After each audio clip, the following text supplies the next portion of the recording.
Assalamualaikum warahmatullahi wabarakatuh.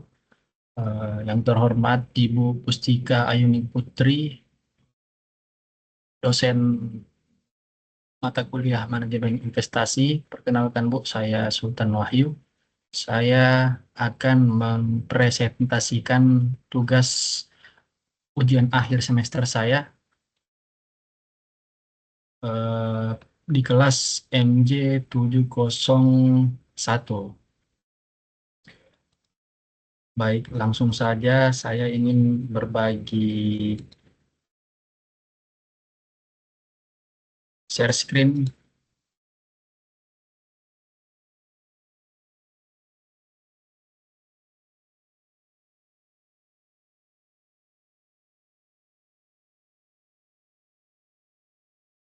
Pada tugas UAS Manajemen Investasi ini, kami mahasiswa diberikan tugas studi kasus. Terdapat 3 studi kasus dan dipresentasikan, diasumsikan bahwa saya adalah konsultan pada suatu perusahaan. Baik, soal kasus yang pertama, jadi terdapat seorang investor yang ingin menempatkan dananya pada dua aset berbeda, yakni saham dan obligasi, dan meminta Anda, dalam hal ini saya sebagai konsultan keuangan, untuk mengevaluasi kinerja portofolio yang dimiliki sebelumnya. Dan data yang diberikan adalah sebagai berikut. Yang pertama, analisis saham. Perusahaan baru saja membagikan dividen sebesar 2.000 per lembar, 2.000 rupiah per lembar. Investor mengharapkan dividen tumbuh sekitar 10% per tahun secara konstan. Jika tingkat pengembalian yang disyaratkan atau K adalah 15%, maka hitunglah nilai intrinsik saham tersebut. Gunakan model pertumbuhan konstan atau Gordon Model. Diketahui juga bahwa analisis nilai intrinsik ini diminta untuk tunjukkan perhitungan nilai saham PT Maju Bersama. Bandingkan dengan asumsi jika harga pasar saat ini adalah Rp45.000, apakah saham tersebut layak dibeli atau under value atau layak dijual, yakni over value. Baik, pada soal kasus yang pertama kita jawab sebagai berikut. Yang pertama, yang kita ketahui dulu adalah dividen terakhirnya, atau kita singkat dengan D0, yakni Rp2.000. Tingkat pertumbuhan dividen atau G, yakni 10% atau 0,10. Tingkat pengembalian yang disyaratkan atau K adalah 15% atau 0,15. Nah, yang harus kita ketahui pertama-tama, yang perlu kita ketahui adalah dividen tahun depan atau D1. Dengan rumus D1 sama dengan D0 dikali 1 tambah G atau tingkat pertumbuhan dividen, yakni Rp2.000 dikali 1,10 sama dengan Rp2.200. Nah, kita ketahui Rp2.200 ini adalah D1 atau dividen pada tahun depan. Nilai intrinsik saham P0 atau P0 dengan menggunakan rumus Gordon Growth Model, yakni P0 sama dengan D1 atau dividen tahun depan dibagi dengan K, tingkat pengembalian yang disyaratkan, dikurang tingkat pertumbuhan dividen atau G. P0 sama dengan D1 per K dikurang G. Kita ketahui bahwa D1 sama dengan 2.200 sebagaimana yang telah kita cari sebelumnya di dividen tahun depan. Kemudian K atau tingkat pengembalian yang disyaratkan ada 15% atau sama dengan 0,15 dikurang dengan G, yakni tingkat pertumbuhan dividen 10% atau 0,10. Setelah dihitung, jumlahnya adalah Rp44.000. Next. Nah, dari hasil analisis intrinsik tersebut, apa yang dapat kita peroleh? Apa yang dapat kita simpulkan? Yang pertama, nilai intrinsik saham tersebut adalah Rp44.000. Yang kedua, harga pasar saham yang sesuai dengan asumsi soal yang kita ketahui sebelumnya adalah Rp45.000. Yang ketiga, karena harga pasar lebih besar daripada nilai intrinsik, maka saham tersebut statusnya atau eh, bernilai overvalue. Sehingga rekomendasi saya sebagai konsultan kepada perusahaan, saham tersebut tidak layak dibeli, atau lebih tepatnya itu dijual atau di hold, ditahan. Baik, melangkah ke soal kasus B. Soal kasus B ini eh, terdapat investor. Investor tersebut masih orang yang sama ya. Investor tersebut juga melirik obligasi dengan nilai nominal 10 juta rupiah, jangka waktu 5 tahun, dan tingkat bunga kupon 12% per tahun, dibayar tahunan. Jika tingkat bunga pasar saat ini adalah 10%, tentukan harga wajar obligasi tersebut. Apakah obligasi ini dijual pada harga premium atau diskon? Nah, diketahui juga bahwa penilaian obligasi ini eh, apa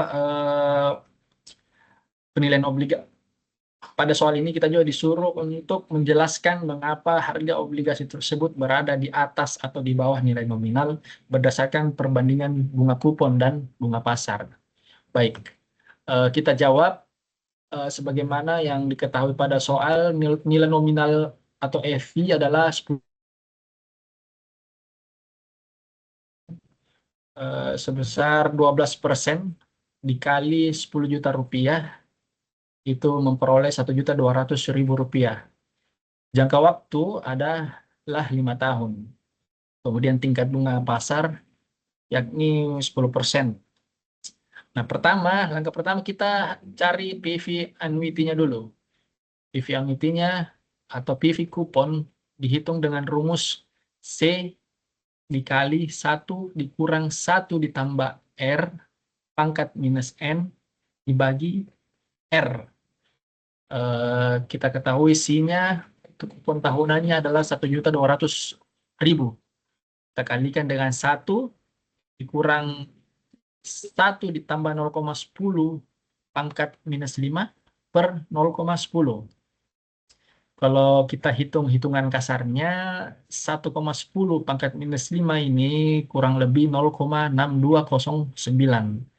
Nah, kita masukkan ke rumus, PV kupon yang diperoleh adalah 1.200.000 dikali 3,791 sama dengan 4.549.200. Berikutnya kita mencari nilai nominal yang sekarang. Nilai nominal yang sekarang dihitung dengan PV nominal sama dengan 10 juta dibagi 1,10 pangkat 5. Ini berdasarkan rumus yang ada pada materi sebelumnya. Kita peroleh kurang lebih 6.209.000 rupiah. Sehingga kemudian langkah ketiga adalah harga wajar obligasi. Harga wajar obligasi dihitung dengan PV kupon ditambah dengan PV nominal, yakni 4.549.200 ditambah 6.209.000. Hasilnya adalah 10.758.200 rupiah. Kesimpulan apa yang kita peroleh dari analisis obligasi ini? Yakni yang pertama, harga wajar obligasi adalah 10.758.200. Yang kedua, nilai nominal yang kita ketahui adalah 10 juta. Yang ketiga, karena harga obligasi lebih besar dari nilai nominal, maka obligasi ini dapat kita simpulkan dijual pada harga premium. Alasan finansialnya, tingkat kupon 12% lebih tinggi dari bunga pasar atau 10%. Sehingga eh, dapat kita tarik kesimpulan bahwa investor bersedia membayar lebih mahal. Baik, kita melangkah ke soal kasus C.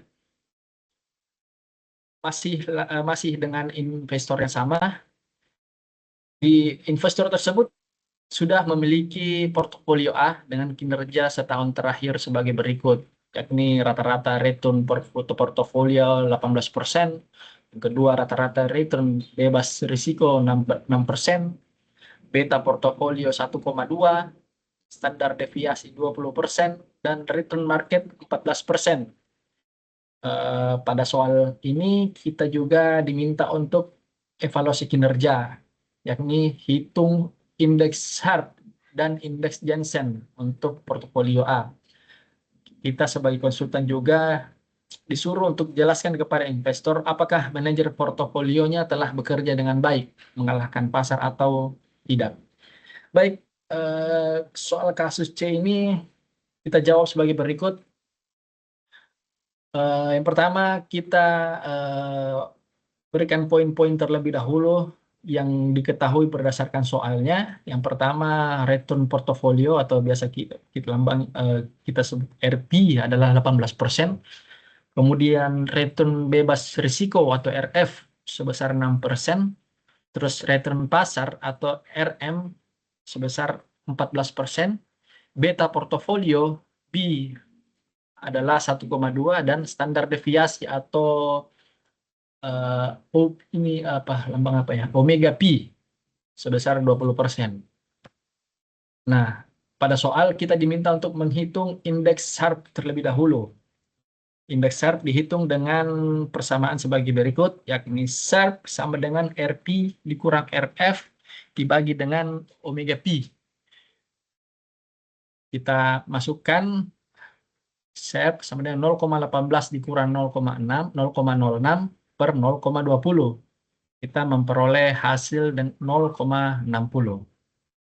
Interpretasinya, yang pertama adalah setiap satu unit risiko menghasilkan 0,60 excess return.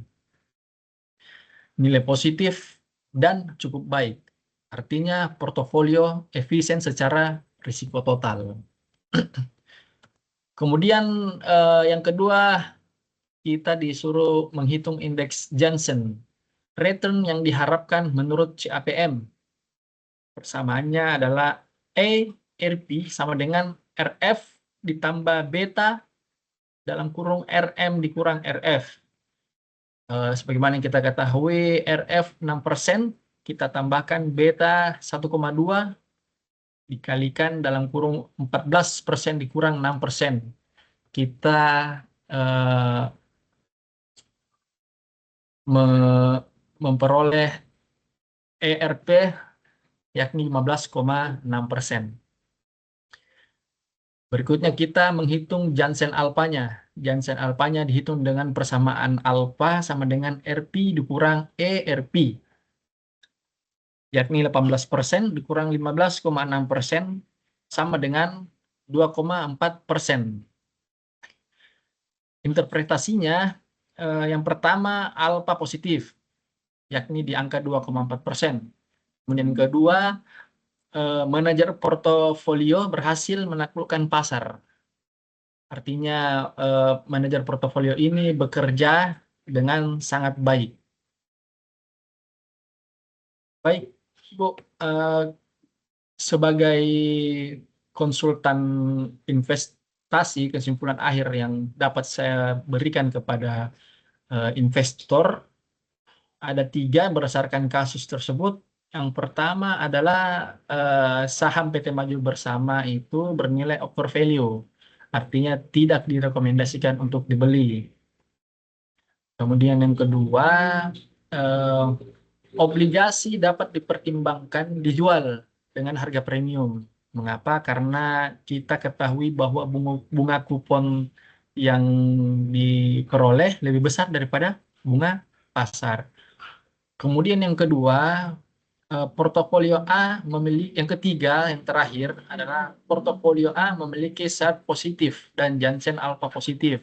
Artinya pengelolaan portofolio berjalan dengan baik dan dia dapat mengalahkan pasar atau outperform market. Baik, terima kasih Ibu Pustika Ayuning Putri telah menonton presentasi saya. Terima kasih juga buat teman-teman yang mungkin saja sempat menonton presentasi ini. Sekian dari saya. Wassalamualaikum warahmatullahi wabarakatuh.